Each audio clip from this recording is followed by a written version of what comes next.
nunca. Nunca, nunca mesmo. Mas agora os números gritaram, hein, Caio? Porque você torceu eles bastante.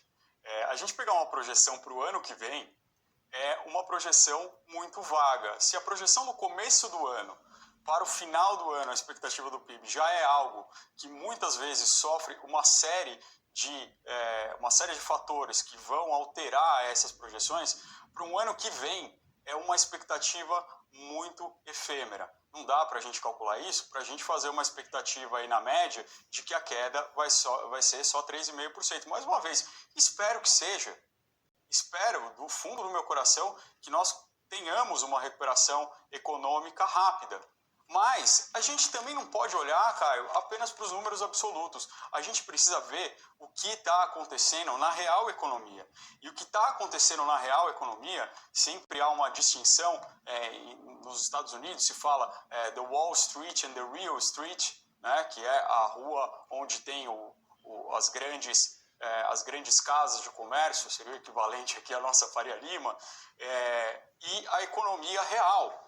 Na economia real, o que a gente está vendo agora é um aumento de 26% no número de desempregados, segundo o Instituto Brasileiro de Geografia e Estatística, o IBGE. Nós tivemos, da terceira para a quarta semana de junho, um aumento de 675 mil pessoas desempregadas, um número que chega ao total de 12,428 milhões de pessoas desempregadas no Brasil. Esse número vem se somar à taxa da informalidade, que se mantém estável na pandemia, de fato, passou de 33,9% para 34,5%, mas que ainda é uma taxa extremamente alta para um país como o Brasil. Ora, de fato, nós enfrentamos algumas crises, e a crise do governo Dilma, ela passou e ela está inexoravelmente ligada à crise do ciclo das commodities.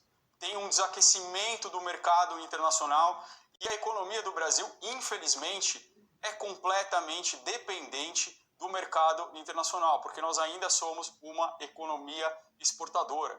E quando o preço da commodity, quando o preço de grãos, de aço, de carvão e de outros bens, eles caem, o Brasil deixa de ter essas receitas, o que se agrava com a enorme crise política que aconteceu na época. Claro que houve uma retomada, mas foi uma retomada muito tímida. Toda a retomada que se esperou durante o governo Temer, e principalmente durante o primeiro ano do governo Bolsonaro, simplesmente não existiu.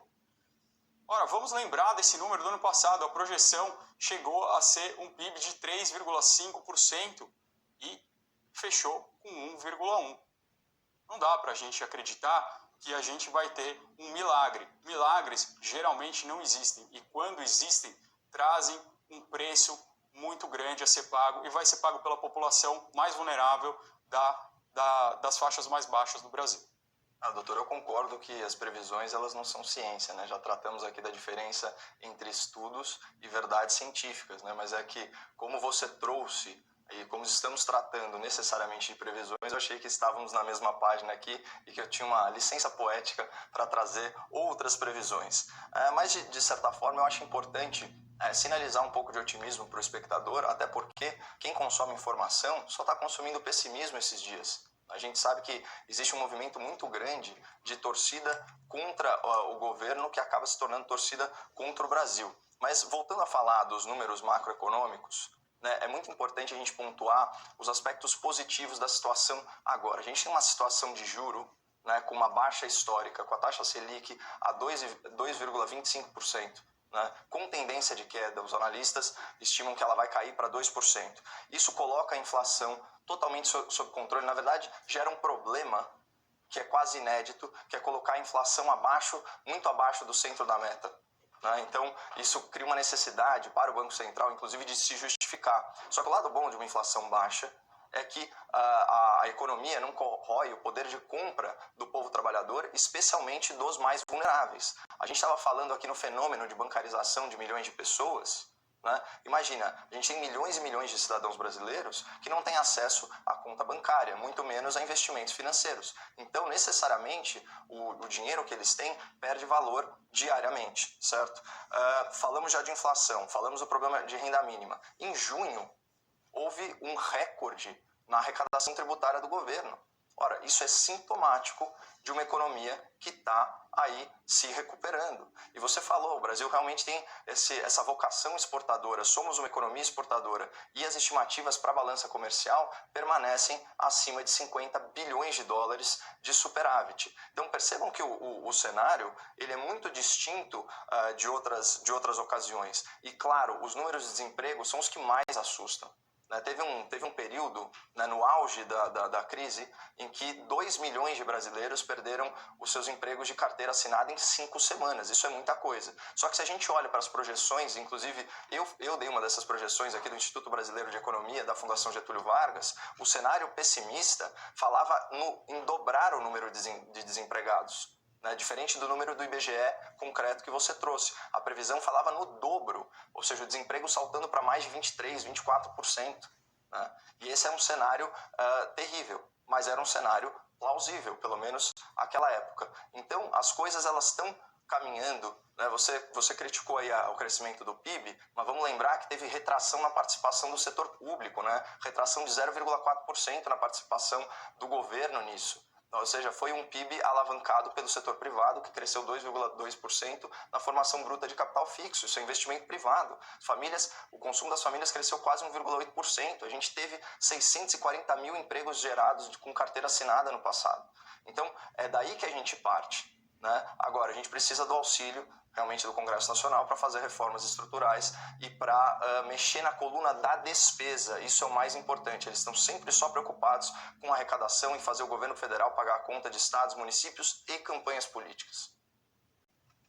Interessante quando a gente fala de inflação, da inflação, porque é aí onde a gente consegue analisar realmente qual é o problema dos números. A inflação realmente está baixa. Inflação basicamente ocorre quando existe muita procura de produtos, essa oferta acaba aumentando o preço e há uma desvalorização do dinheiro, há uma desvalorização da poupança popular. No momento de pandemia, o que acontece? A demanda retraiu completamente. Não há comércio, muito por conta do isolamento social, muito por conta do medo, mas também por conta do comércio internacional. Não é o Brasil que parou, o mundo parou. E, novamente, o Brasil depende do comércio internacional para alavancar as suas receitas, para alavancar os seus ganhos, para alavancar o seu PIB. Então, naturalmente, a inflação deve ficar controlada. Ela deve ficar controlada enquanto não aumentar essa demanda. E, nesse sentido, a injeção de capital na economia pode ter um efeito de abertura de uma compota e isso criar uma inflação muito grande no médio e longo prazo.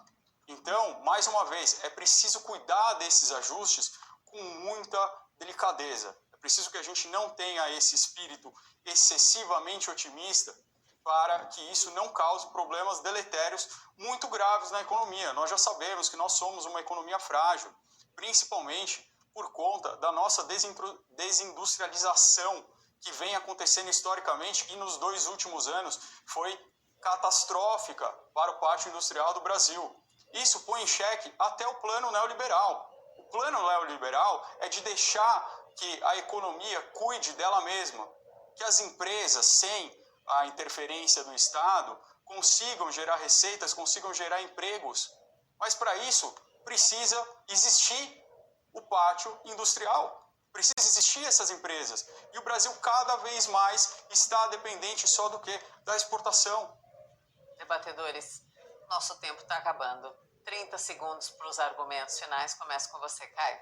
Eu vou só pontuar então algumas questões aí na fala do meu colega. É o seguinte, a demanda de fato ela diminui, só que há algumas demandas que são inelásticas, né? Principalmente de produtos de alimentos e bebidas, produtos de higiene básica, isso não muda. Então quando o governo federal inclusive injeta um programa de renda mínima, né, um valor aí que fica como um colchão social para as camadas mais vulneráveis da sociedade, ele estimula o mercado interno. Então, não à toa, recorde de arrecadação em junho. E as exportações, elas não mexeram também quase nada, até porque elas se sustentam muito no agronegócio. E o mundo continua necessitando de alimentos. Então, nesse sentido, a gente continua com um superávit previsto de 55 bilhões. Isso necessariamente fortalece a economia nacional. Eu também queria deixar anotado que um legado positivo do gerenciamento dessa crise pelo governo federal foi justamente a bancarização de milhões e milhões de pessoas. Parece que é um feito inédito na história, da bancarização de 30 milhões de cidadãos num intervalo de 10 ou 15 dias. E isso tem que ser anotado porque era o estímulo que estava faltando para inserir essas pessoas na economia financeira do Brasil. Bruno, seus argumentos finais? Uma bancarização que pode, inclusive, ser completamente perdida se for instituída essa nova CPMF. É interessante você dizer que existe uma demanda inelástica e, na verdade, um dos poucos setores que teve uma alta nesse ano foi o setor de higiene pessoal, talvez por conta dessa inexplicável corrida do papel higiênico no começo da pandemia. A gente viu que não precisou, está tudo bem, mas esse é um ponto interessante. Mas o resto dos setores, Caio, teve uma queda sim na demanda muito gritante. Então é importante a gente olhar esses números realmente especificamente para cada um dos setores. Quase nenhum subiu a demanda. Obrigada, Bruno, boa noite. Não. Caio, obrigada, boa noite. Boa noite, Mona Lisa.